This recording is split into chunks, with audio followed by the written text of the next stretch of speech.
দেখেন আলম ভাই ওনার গাড়িটা কি অবস্থা আগে দেখেন। এটা কিন্তু আলম ভাই, দেখে চিনতেছেন কিনা জানি না, এই কাছে নিয়ে গেলে চিনবেন। এই দেখেন আলম ভাই ওনার শরীরে এইরকম এগুলো যা দেখতেছেন এগুলো কিন্তু কাদা। এই যে এই রুটে গাড়ি চলতেছে, এই যে আমরা দুইটা গাড়ি এভাবে নিয়ে আসতেছিলাম, হঠাৎ করে দেখি একটা গাড়ি মাটি ভর্তি ট্রাক এই যে আসলো, ওনার শরীরে একদম সমস্ত কাদা ছিটে দিয়ে গেল। ভাই কি অবস্থা, মূল ঘটনা বললেন তো? মূল ঘটনা হয়েছে যে দেখেন এই যে মাটির গাড়িগুলো যে আমার পিছনে আসছিল, ওই দেখেন ওর অবস্থা কি করছে, ওর মুখটা। ওরা এমপি ধরেন, আমি কই আপনাদের, ওরা যে মাটির ব্যবসাটা করে এটা সবাই জানে এটা অবৈধ, এটা করতেছে করুক, কোটি কোটি টাকা কামাক, এটা নিয়ে আফসোস নাই।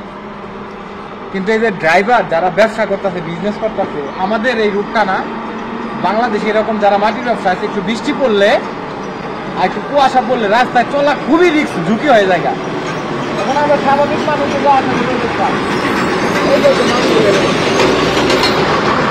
যাচ্ছেও আছে, মানে সারাটা রাত হাজার হাজার গাড়ি চলে মাটির। এখন এটা আমাদের লোকাল রাস্তা, আমি স্বাভাবিকভাবে গাড়ি চালিয়ে আসছিলাম, এই হচ্ছে আমার অবস্থা। এই যে গ্রাম ট্রাক গুলা করছে যারা মাটির ব্যবসা করতেছে, এখন আমি ছাড়া যদি অন্য কেউ হয়তো এলাকার ওই ড্রাম ট্রাকওয়ালা যে চালাইছে তারও ধরতো, এবং যে ব্যবসা করতেছে যে নেতা, ওই নেতারও শেষত।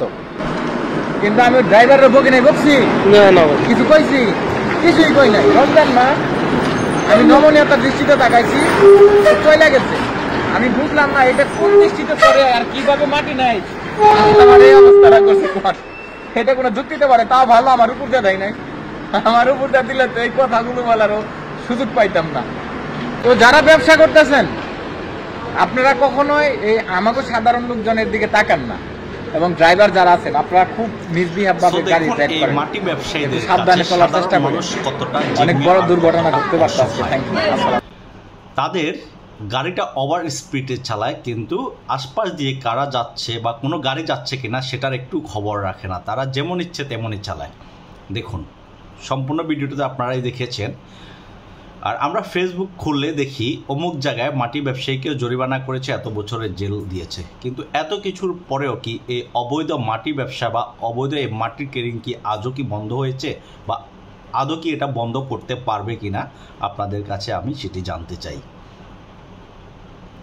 যারা এই মাটি ব্যবসার বিরুদ্ধে সোচ্চার আছেন তারা অবশ্যই ভিডিওটি শেয়ার করে সর্বোচ্চ মানুষকে দেখার সুযোগ করে দিবেন। আমরা চাই এই অবৈধ মাটির ব্যবসাটা বন্ধ হোক।